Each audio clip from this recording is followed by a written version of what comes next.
Hey everyone, welcome back to the channel. So since I did my Range Rover customer story last week, I thought I'd share another customer story that happened to me, I want to say about a year or two ago, and to one of my customers. So I have a customer that has a Honda Accord and they regularly go to Wisconsin, the Milwaukee area, because they have family members that live out there. And this vehicle was taken down to Wisconsin, or up to Wisconsin, I should say, because we're a little south of there. But either way, they took their vehicle up to Milwaukee, and as soon as they got there, for some unbeknownst reason, I guess they hit a really bad pothole, which sheared the ball joint off, which caused the wheel to basically collapse.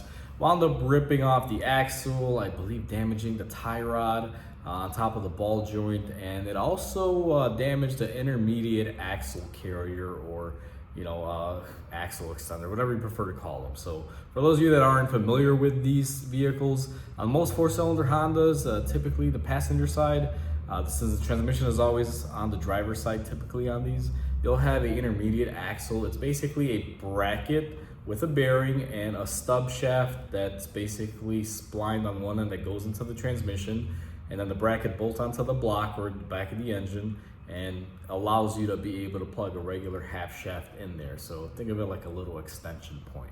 What happened when all this broke and the axle, I guess, got all the weight on it, it broke the bracket that held this carrier into place. Now I remember I got a phone call from the customer because when this had happened, they had towed it off the highway. I guess they hit a pothole as they were coming off, and there was a shop not too far down the street from where this happened. And they just towed their car there because they figured, we're not gonna be able to get it to Chicago like this and, take it into me. And nor do I expect that, even though they are a good customer of mine. I always work on the car. It's a car that I always service here. So what wound up happening is they get it towed to the shop, and I don't remember the exact details on why this intermediate shaft was an issue. I think it might have been discontinued, or just the cost of it was extremely expensive from Honda. And I believe there might have been some sort of issue with availability because they, I don't know what it was exactly, but it was either something like it would take too long to get up there, or it was too expensive and not worth it. But the third option was to get a used one. And this shop, knowing that these guys were from out of town, decided to play a little game called Let's Screw Over the Travelers, which commonly happens. If you ever travel to any other state and your car gets stuck there, or something happens where you need repairs, if most shops know that, depending on the type of business they run, they're gonna try to get you. And that's what they tried doing to this guy. So this vehicle, again, I believe it needed a ball joint and a tie rod, an axle shaft, and this intermediate carrier assembly. And they weren't gonna be able to get it from Honda, but he told me that they called a local junkyard in Wisconsin, a yard that I use quite often. And if you guys are familiar with Wisconsin junkyard parts, this place is called Jan's 4 Yard, if anyone is familiar with them. But either way, this place had called them up, gotten a used part price and everything, and quoted this vehicle owner like $2,500 or something ridiculous to fix this car. And he was like, there's no freaking way. Like, he did the math in his head. It shouldn't have been more than, like, let's say $1,000 or $1,200, but they were pretty much, doubling the price on him. So he gives me a call and he says, hey Mike, this is the situation that I'm in. I don't know what to do. I mean, not that I don't want to pay them $2,500, but like, that's a waste of money. He's like, how logical would it be for me to get this thing towed down to you and get the car fixed there? Now, between me and Milwaukee, Wisconsin is probably a good 150 or 175 miles. That's a pretty big tow bill. That's probably like $400 or $500 right there. So I told him right at first that, I don't know how the math would calculate when it comes down to it, but if he wanted to, I would price everything out, give him an estimate, and if he chooses to go that route, it's up to him, go from there. So I wound up calling the same junkyard that they called for this intermediate shaft that was the big problem in all this, that wasn't easy to attain. And I remember I called them the same day, or I think the next day that this had happened, and I called them the yard and I'm like, hey, I'm so-and-so, I'm looking for this part. And they're like, okay, yeah, we have one available. And they're like, oh, it's kind of funny, did you call on this before? Because we have a quote here for it. And I'm like, yeah. At this point, I kind of knew what was up. So I was like, yeah, we forgot the pricing. Can you give us the pricing on everything again? And then they're like, oh yeah, it quoted out to $150 plus delivery. And they're like, if you're in Chicago, it's like $20 delivery fee or $25. So This part was $175, and they were trying to sell it to my customer for a whopping like $800 as a used part or something ridiculous. And the odd thing is, this yard is local to them, not to me. I actually have to pay more for it because of the delivery for them. I believe it was just a stone throw away from their shop. And I called my customer up and I was like, you know what? I got great news for you. This whole repair is probably going to cost you like $1,000. If you want to bring it down here, it's up to you. And I told them, like, give me an allowance of a couple $100 because sometimes when you haven't seen the car and you're just kind of looking at pictures, it's hard to really formulate what's there. I was able to kind of just base it off of the estimate that shop had given them, which typically I don't recommend you do, but in this scenario, since it was a shop, they looked at it and they were confident in it. I told my customer, I'm gonna quote you the exact same stuff. If there's something that they missed or that we might need, you're on the hook, just letting you know. I don't want to get into it. He's like, no, it's perfectly fine. I mean, he's like, at this point, if it's $1,000 or even $1,200 or even $1,500, he's like, it's well worth it. He's like, I'm fed up with these people. I'm not paying them a penny at this point because they apparently had given him some sass back and this and that. And when he told them that he wanted to get his car out of there and get it towed out, they actually charged him like $150 or $200 for absolutely doing nothing, just looking at it, which I can understand a fee for looking at it, even possibly a fee for giving him an estimate. But I mean, come on, $200-300 or whatever they charged him. It was something like that.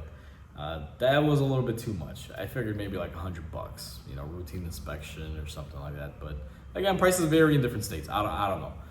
So that was a little bit extreme. So now my customer, I believe with the tow and everything, had like $700 in this car already, because the towing I think was like $400 or $500 plus a couple $100 he paid the shop to look at it.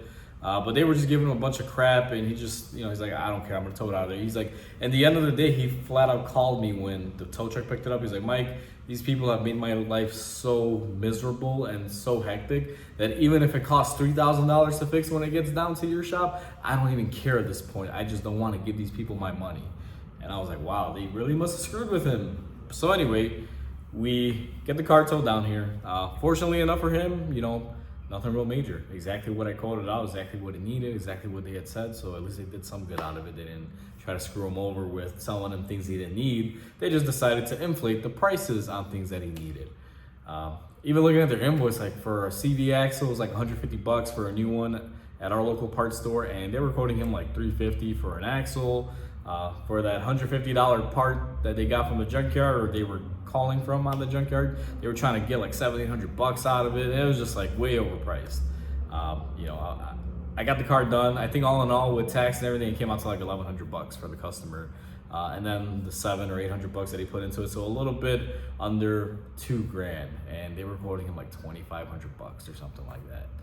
And moral of the story with this is, sometimes when you're stuck in a situation like this, don't always kind of just go with it. Now, there's gonna be situations where you're stuck, you got no choice, and I get it. But the best thing you can do in a situation like this is, even if you can't get your car to where you normally would prefer to, and in a million years I would have never thought that this guy would actually want to pull in the car from there and bringing it down here to get repairs, because to me it just, it's already there. Sometimes the convenience factor of it is, but if you piss off someone so bad, even me, I get to a point where I don't care if you're giving me, let's say, the best deal of the century. If you're treating me like crap, or there's something that I'm infuriated by when it comes to you or something like that, I'm probably gonna take my business elsewhere. Even if I'm getting a deal or ripped off or whatever, like, it just doesn't become about money, it becomes about the purpose at that point.